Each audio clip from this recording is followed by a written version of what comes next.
राम राम भाइयों, कैसे हो आप सभी। आशा करती हूँ कि आप सभी अच्छे होंगे। तो देखिए गाइस, काफ़ी टाइम के बाद आप सबसे मिलना होता है। तो गाइस, आज है मेरा एकादशी का फास्ट। तो देखिए गाइस, मेरा भी काम शुरू हो चुका है। बच्चों का स्कूल जाना है, तो बच्चे बहुत ही जल्दी में हैं। तो इसलिए गाइस, पहले मैं जाती हूँ पूजा करने के लिए और उसके बाद करूँगी सारे काम। तो पूजा के लिए गाइस, तो मैं जा रही थी पूजा करने के लिए। पूजा के लिए सामग्री खेने के लिए मैंने आज कर ली है। और अभी मैं बहुत जल्दी में हूँ गाइस। तो ये देखिए, हमारी आँच हो चुकी है हमारी आँच। और गाइस, आपको बता दूं कि मैं थोड़ा सा जल्दी में हूँ। अब ये वहाँ पर जा कर के हो जाएगी। मैं जल्दी में हूँ, बच्चों का स्कूल के लिए टाइम हो रहा है गाइस। और मेरे को पूजा भी करनी है। और गाइस देखिए, मैंने आटा लगा लिया है।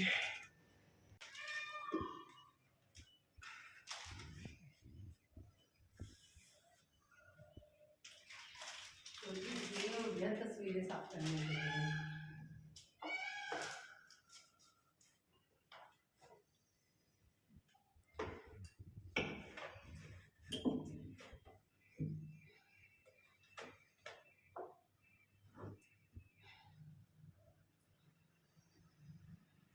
तो मेरी तस्वीरें साफ हो गई हैं गाइस।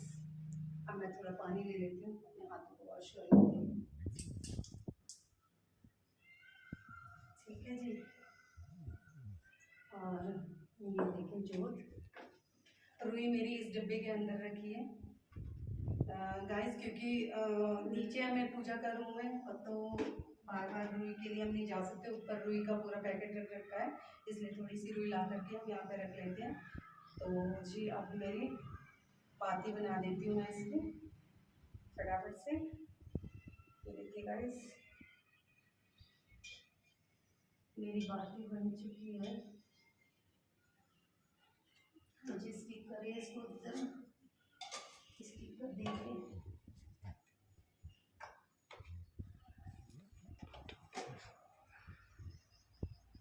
कर्पूरगौरं करुणावतारं संसार सारं भुजगेन्द्रहारं सदा वसन्तं हृदयारविन्दे भवानी सहितं नमामि गजाननं भूतगणां सेवितं कपितत्यजम्बुफलचारुभक्षणं उमास्तं शोकविनाशकारकं नमामि विघ्नेश्वरपारकं झं नीलाम्बुश्यामलकोमलं सीतासमारोपित्वं भागं पानमासैचारुचापं नमामि रामं रघुवंशनाथं। त्वमेव माता च पिता त्वमेव बन्धुः च सखा त्वमेव सर्वं मम देवदेव।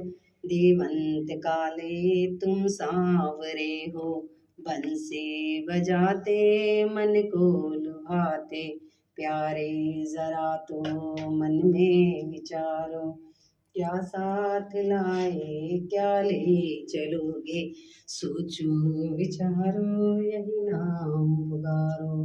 गोविंद दामोदर माधव दे, हे कृष्ण हे राघव हे सखेरी।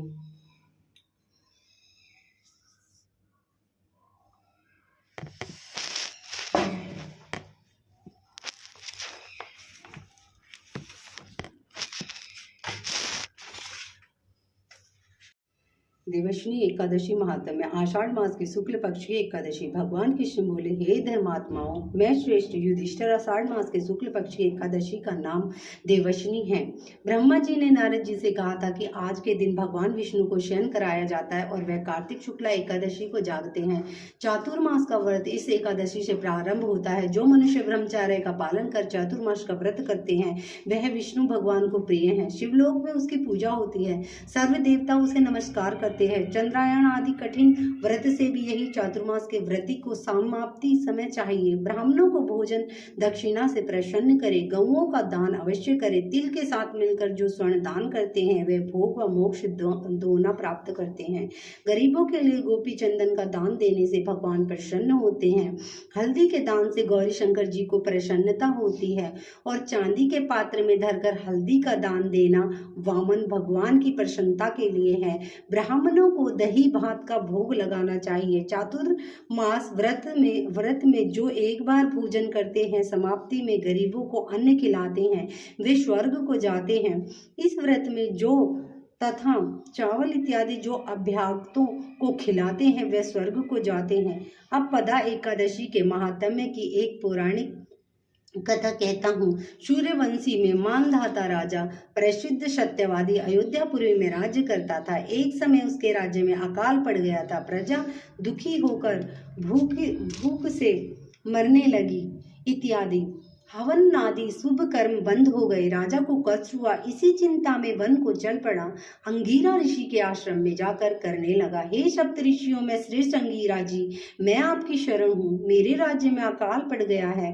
प्रजा कहती है कि राजा के पापों से प्रजा को दुख मिलता है और मैंने अपने जीवन में किसी प्रकार का कोई पाप नहीं किया। आप दिव्य दृष्टि से देखकर कहो कि अकाल पड़ने का क्या कारण है। अंगीरा मुनि बोले, सतयुग में ब्राह्मणों का वेद पढ़ना और तपस्या करना धर्म है, परंतु आपके राज्य में आजकल एक शूद्र तपस्या कर रहा है। शूद्र को मारने से दोष दूर हो जाएगा, प्रजा सुख पाएगी। मानधाता बोले, मैं उस निरपराध तपस्या करने वाले शूद्र को न मारूंगा। आप इस कष्ट से छूटने का कोई और सुगम उपाय बताइए। ऋषिराज बोले, सुगम उपाय कहता हूँ। भोग तथा मोक्ष देने वाली देवशनी एकादशी है।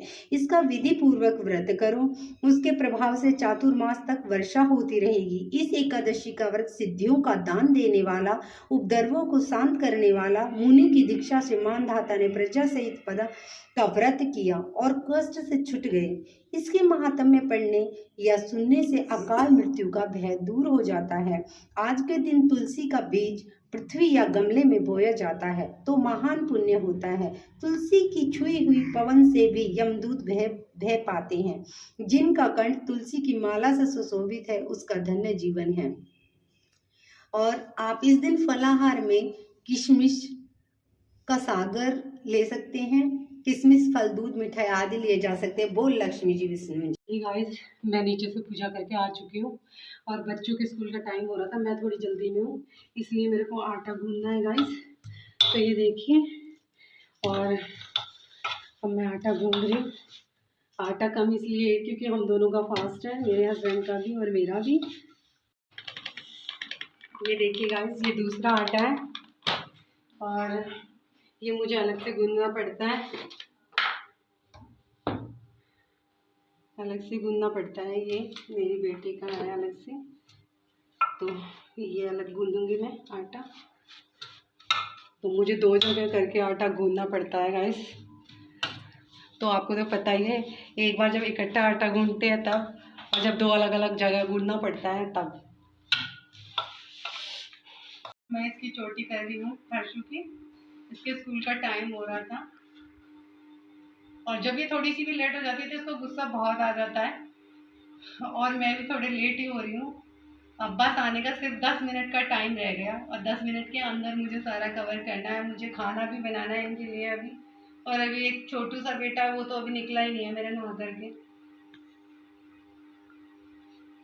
तो गाइस, अब मैंने चोटी, इसकी एक चोटी बना ली है।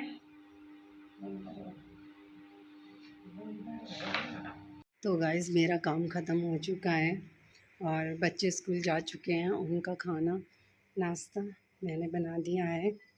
तो गाइस, अब मैं बैठ कर के चाय पीऊँगी। बहुत ज़्यादा थक गई हूँ। पोछा आज मैंने लगाया नहीं है घर में, क्योंकि एकादशी वाले दिन मैं पोछा लगाती नहीं हूँ घर में।